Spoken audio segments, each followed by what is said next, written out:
Well, hello everybody. Welcome to the Hamilton County Voice. My name is Harrison Painter, the voice of Hamilton County, self-proclaimed voice of Hamilton County. I should say that right now. So I've been on a fitness, wellness, health journey here lately, and I've lost 40 pounds. And part of through my journey is I'm becoming very fascinated with what sparks people to go on these wellness journeys, right? What is I call it the flick of the switch. What happens in a person's life to get them to lose a large amount of weight or to run a marathon or ultra marathon? Some of these guys are running like 100 miles, right, or more.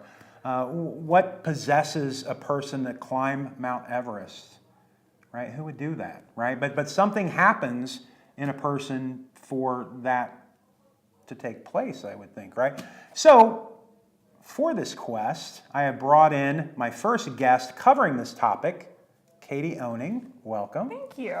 Now, Katie has lost a lot of weight. We'll ask her how much here in just a minute, and we'll go through her journey. But she's fascinating, so I wanted to bring her on, share her story with you. Hopefully it'll motivate a couple of you folks out there along the way as well. So how much weight have you lost? I've lost 90 pounds since January of 2015 with a goal to lose another 40. Now that's pretty impressive. That's pretty impressive. Pretty cool. Another 40. So what motivated you to lose weight? What happened? Well, I just realized that I was pretty much existing in my life. I didn't have any motivation to do much. I was really sick with the very real possibility of getting sicker, and I just decided to make health a priority for me. Look, everybody's looking for the secret. So you must hold this super magical, ancient fountain of youth, weight loss secret. Voice fans want to know, what is it? The secret is there is no secret. Hard work and determination are all you need to lose weight. Sorry. I'm heartbroken. But she's right, though. She's right. There is no fad diet that's going to get you there. But I will say this, that it's a little bit different for each person. Would you agree with that? Oh yeah. So, like, I've taken kind of, I think, more the vegan route. Mm-hmm. So, you know, I've cut meat and dairy products and everything out of my life. I feel so much better because of it. I know you've eaten basically a vegetarian diet, but you're still eating chicken and things like that, right? Chicken and turkey. I know some people are kind of paleo diet or this high protein. And look, whatever works for you. And I tell people all the time, it's a journey. Mm-hmm. Man, this ain't no quick 90-day or even 6-month diet plan. It's a true lifestyle change and a journey. It's a constant kind of roller coaster to figure out, right, what works, because what makes you lose weight might not necessarily work with the next person. So we can motivate, we can inspire, but she's right. There's no magic key. It's going to be what works for you. But we do know that basic math always happens, right? Mm-hmm. Calories in, calories out, what you burn, the quality of the calories. Mm-hmm. I think if you eat 2,000 calories of McDonald's and 2,000 calories of whole organic foods, it's going to be a much different impact on your body, right? So I'm hogging this interview. I'm sorry. Let's get going. So once you set these goals, mm-hmm. once you set these goals and committed to making these changes, was it hard? It's still hard. It's still as hard now as it was 90 pounds ago, unfortunately. I still face the same challenges as I did at 300 plus pounds. In fact, at the beginning of this year, I actually hit a weight loss plateau and gained 15 pounds back. And that was a result of just letting myself have some slack and getting out of my routine as kind of a defense mechanism against hitting this plateau and not being able to lose any more weight. And it took me a long time to lose that 15 pounds again.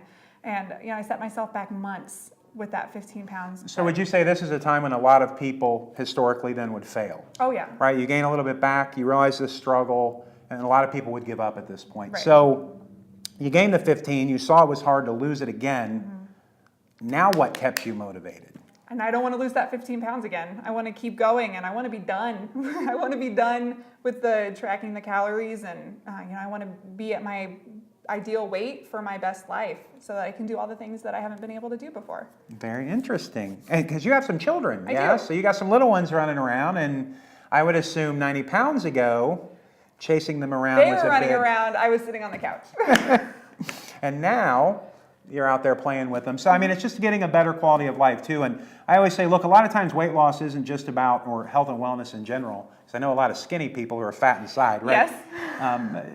You know, because maybe they smoke 2 packs a day or something like that. But, you know, the quality of life is so much lower, and your kids, their family, your friends, everybody deserves a lot more than that. So, but let's dig a little deeper.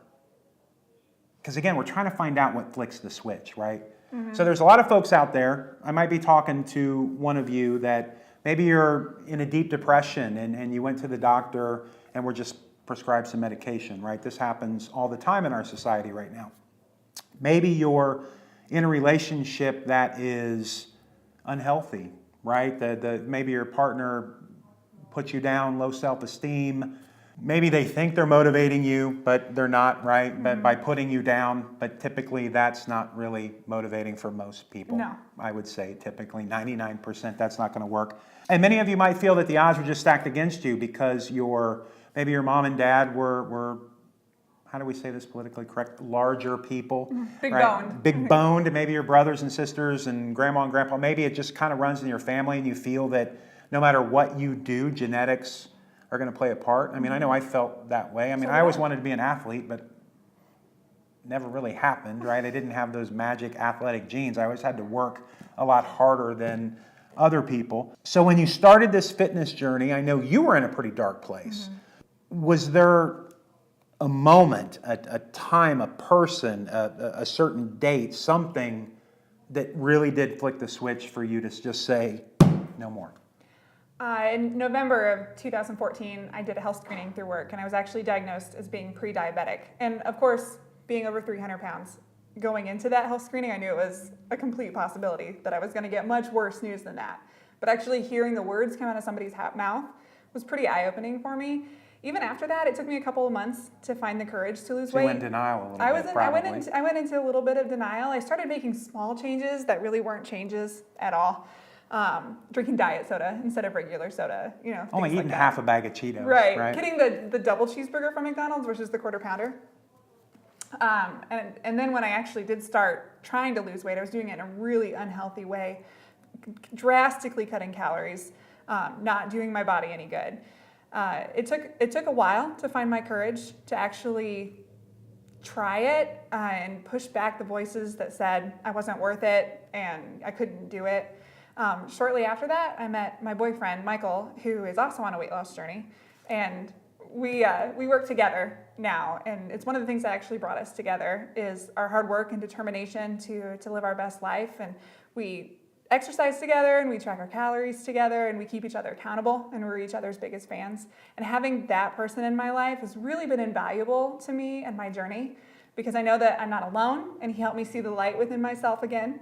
So I know that I'm worth it, and I know that I can do it, and that I am strong enough to do it. That's awesome. That's awesome. So let's also talk about this too before we go here. We're going to go here in just a second. We're not going to keep you too long.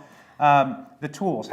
If somebody out there right now watching this wants to get started, look, you go online and you try to get weight loss information. There's all this stuff. We don't know what's real, what's not, right? We don't know what to eat anymore. It's processed. It's GMO. It's like just steroid. What do I eat, right? So give them maybe the top 2 or 3 things. If somebody wanted to get started today, what advice can you give them to do it right now, right after they watch this video? The only thing you need to lose weight is 2 things. You need MyFitnessPal and you need Map My Run.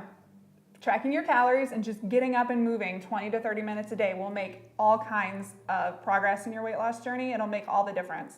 MyFitnessPal, I use it every day. I track my calories. It really helped me learn what a serving size was, how many calories were in that serving, and whether it was really worth it or not to eat that cookie.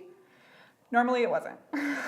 No, I feel I use MyFitnessPal as well. Highly recommend it. I was eating probably 4,000 or 5,000 calories a day, and still hungry. Mm-hmm. Now I'm down to about 2,000. What are you eating? 12 to 1,400. So 12 to 1,400. Now that sounds painful, I know, to some of you. But as you start looking at the food you eat, and really stop looking at food as entertainment. And comfort. And all these different things, and start looking at food as fuel for the body, right? As nourishment, as things that really just fuel your body for energy. And you're not going to get that 4 o'clock feeling anymore. No. You're not going to need, now I still need my morning coffee, but you're not going to need it all day long to fuel yourself, right? You're going to feel so much better. I feel so throughout. much better eating the way that I eat now, which is 70 to 90% vegetarian. I feel so much better now and have so much more energy. I still do my morning coffee, but my 3 o'clock snack isn't a Snickers bar anymore. It's edamame and chickpeas. Very cool, very cool. So we're going to do a follow-up, a Where Are They Now segment, because you still have 40 pounds to lose. 40 pounds. So right here on The Voice, tell them what is the goal, when can we do a follow-up interview with this 40 pounds of weight loss? I'm going to say December 1st. December 1st, we're going to have another video right here, December 1st, and she's going to do it. There's no question in my mind this girl's going to do it. Thank you. Come on, you got it, you got it. All right, so there you have it, folks. So try MyFitnessPal, and what's the running app that you use? I use Map My Walk. Map My Walk. I use Strava, and there's a bunch out there. So iPhone or Android store, just check that out. There's a lot of good ones out there. Play around with them. Highly recommend it, and start your journey today. So, all right, well, that's it for me. I thank Katie for coming in to The Voice. This is the Hamilton County Voice. My name is Harrison Painter, and we'll see you again real soon. Love it.